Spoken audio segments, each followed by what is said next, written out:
Hey everyone, I'm back. Did you miss me? I know I do. And also, I'm back with chapter 10 of It Takes Two Steps Back.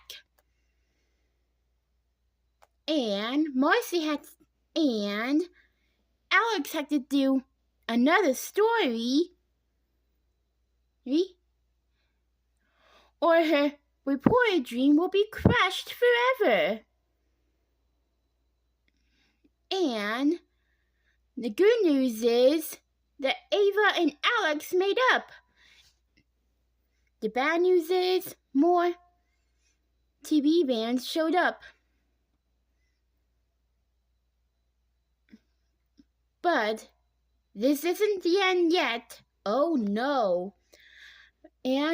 But we're almost done with this book, so let's go over to the 10th chapter and see. Chapter 10. The game was close. A defensive battle. Both teams had trouble getting the ball onto the opponent's red zone, but toward the end of the first half, Corey connected with Owen on a fly pattern, and Owen ran in it for a touchdown.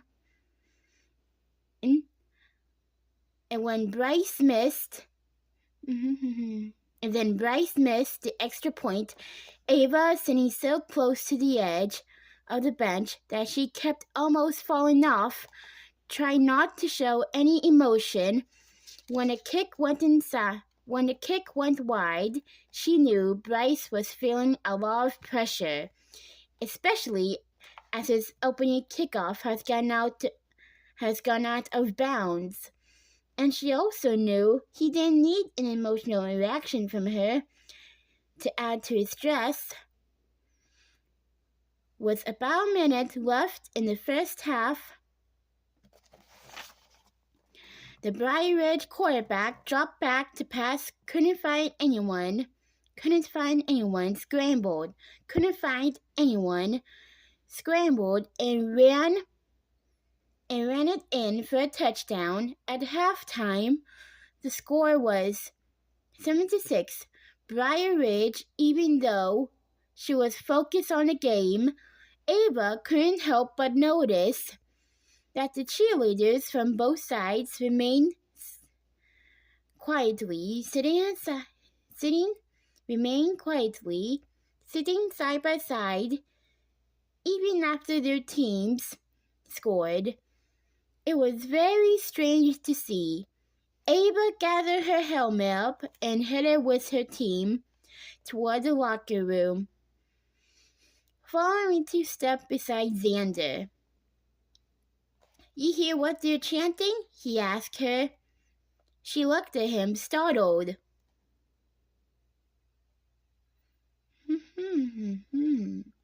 She'd been so caught up in what was going on to say to Bryce to help him straighten out his kicking motion, she had been paying attention to the chant that began in the Ashland stands and spread to the opposing as well. Ava, Ava, Ava, Ava. Then she became aware that several news people were walking at a distance from the team, but keeping pace with her snapping pictures. Coach K looked up from his clipboard at the door of the locker room. "Well, you better hurry." "Acknowledge you fans, Sackett," he said gruffly. She looked at him in alarm and then turned toward the bleachers and awkwardly waved to the crowd. A huge cheer went up. Cameras started flashing like crazy. She ducked into the living room. During his halftime tirade, Coach K did not acknowledge the media or the cheerleader protests, and Ava was grateful for that. He mostly bellowed about the need to gain tackle on defense. The better protect the quarterback on the offense.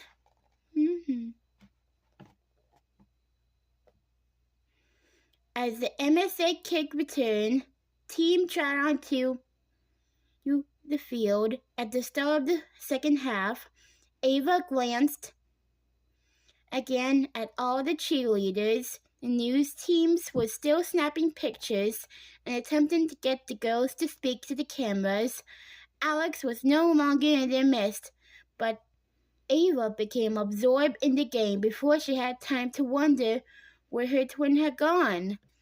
Neither team could move the ball in the third quarter, but in the fourth quarter, with seconds remaining in the game, the Cubs made it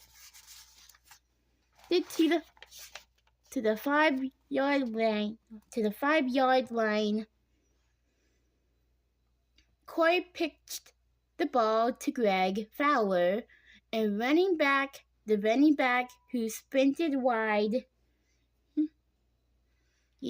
behind some blockers at the 1-yard line. He dove for the end zone and touched the ball down just inside the goal line before tumbling out of bounds. Ava clutched the edge of the bench tightly and waited. Was this a repeat of last year? Would it be ruled a touchdown? Had Greg gotten the ball across the line before he went out of bounds? The crowd held its collective breath. The ref's arms shot up.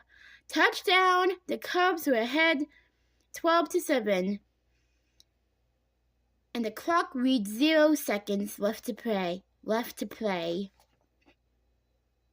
The Ashland ride soared, roared, and cheered. Then everyone's eyes focused on the cheerleaders. How would they respond? Ava looked too. They were all standing up now. The Briar Ridge and Ashland cheerleaders were all standing together in a long line, linking elbows. A sign of unity? Ava wondered. Cameras flashed. The cheerleaders were definitely as big a story as the game being played on the field. After the game, Ava walked with her team toward the locker room, and the rest of her teammates veered to the left to go change in the boys' lockers. Ava turned to the right and stopped short. A big crew of reporters was standing in front of the doorway to the girls' locker room, waiting for her. Her heart sank. They barricaded the doorway, trying to force her to stop to talk, but she didn't want to talk. Ava! Ava! They all shouted at her. Can you tell us about your decision to sit out? How do you feel about the fact that the game was played without you? Did you know about the cheerleaders' protest ahead of time? Her father appeared out of nowhere and took Ava by the elbow.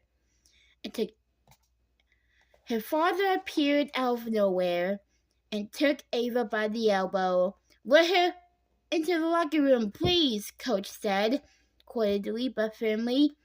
Ava's heart swelled with gratitude to her father. How had he known they'd be here? As she entered, she glanced behind to see the reporters swarming the coach. Coach Sackett, how do you feel about your daughter not being permitted to play? Was it her idea or yours that she sits this one out? Will this hurt Briar Ridge players in future recruiting decisions?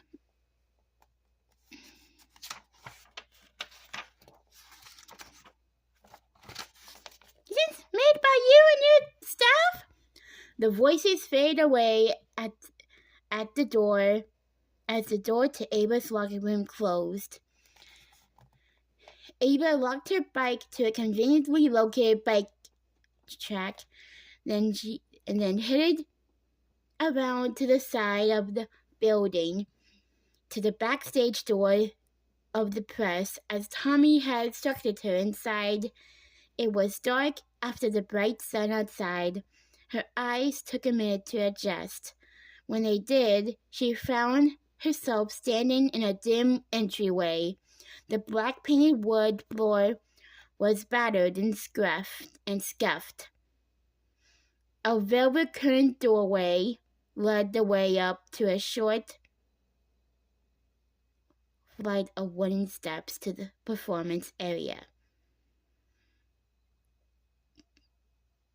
She could hear music playing. Amazing music. She recognized Tommy's piano part, having heard him practicing on his keyboard, particularly every night.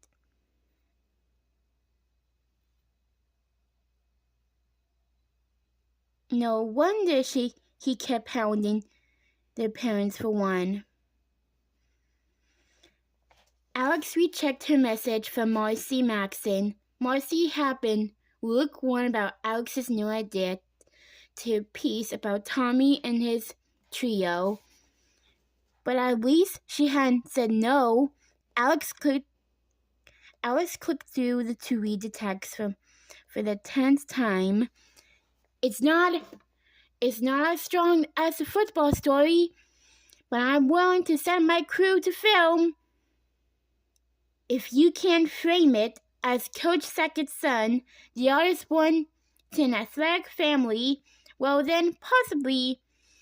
If I don't think the piece is good enough to air, but if I don't think the piece is good enough to air, I want you to know I won't hesitate to kill it. Alice cringed at the last sentence. Did journalists have to use violent metaphors like kill? She swallowed. This would have to be a good story. The music ended just as she poked her head through the side curtain. Tommy looked up. Yo, Alex, he called. Come meet my partners in crime. This is Harley, and that's Jackson. Harley twirled on her big double bass on its metal foot and turned and smiled at Alex. Forget Marcy Maxon. Alex immediately decided that her new ambition was to look, dress, and act exactly like Harley. By the time she was in high school, if not sooner, she goggled at the girl, abashed by her beauty, her sophistication, and her easy manner. Harley was tall and slender in black jeans and black cowboy boots, a white t-shirt, and the slim-fitting, buttery soft-looking black leather jacket.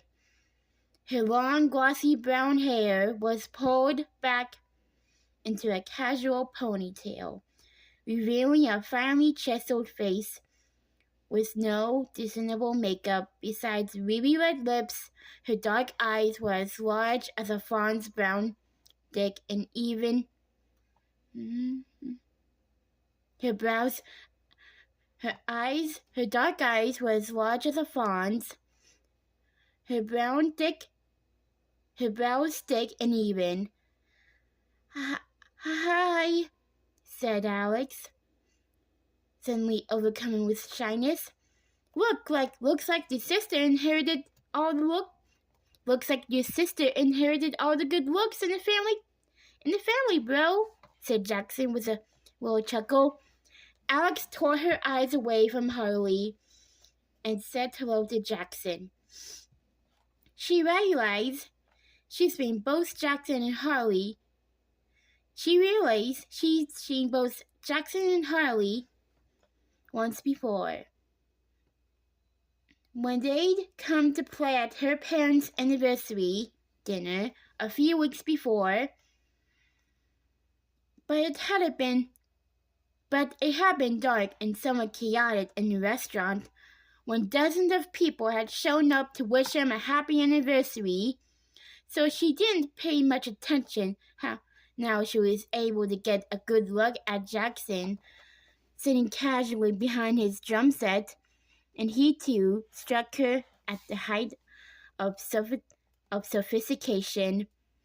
He had dark skin and close-cropped hair, and in spite of the dim light, wore tiny oblong-shaped sunglasses, which emphasized his handsome face. He had on a pale green t-shirt and faded jeans, and there was a gold stud on one ear. She'd almost forgotten to look for Luke. But a quick scan of the small, ultra-hip setting area told her he wasn't in the room. About a dozen tiny tables were arranged near the performance area, and behind them she could make out racks of books, magazines, and cards. Along one wall was a polished wooden counter and a gleaming coffee-making equipment. She could hear someone banging and talking coming from a room beyond the door, and presumed it led to a kitchen. They were probably prepping for the evening, she decided. Are you a magician? Are you a musician like your brother? Asked Harley, smiling at Alex. Me? Oh, no, not really, said Alex, immediately resolving to take up an instrument as soon as possible. Did my brother tell you why I was here? You're doing a story about us? Said Jackson. He gave her a thumbs up. That is cool. He drew out the last word in a very charming way. Yes, and I thought I'd just come out to rehearse, to listen, and to figure out what can I talk about with you tonight. When my crew shows up, I'm thinking I'll start with an intro, and then you perform a song.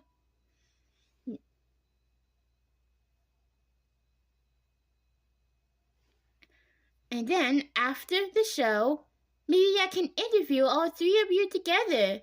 Sounds like a plan, said Tommy. Then he looked past Alex. Oh, hey, Luke.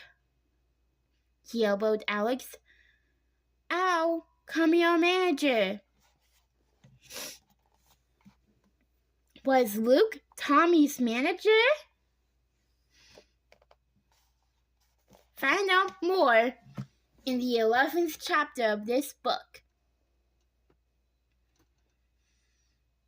And we'll see what happens next. Well, Christmas is in a few weeks away, so I'm going to sign off here right now and at that time, and I'll see you tomorrow.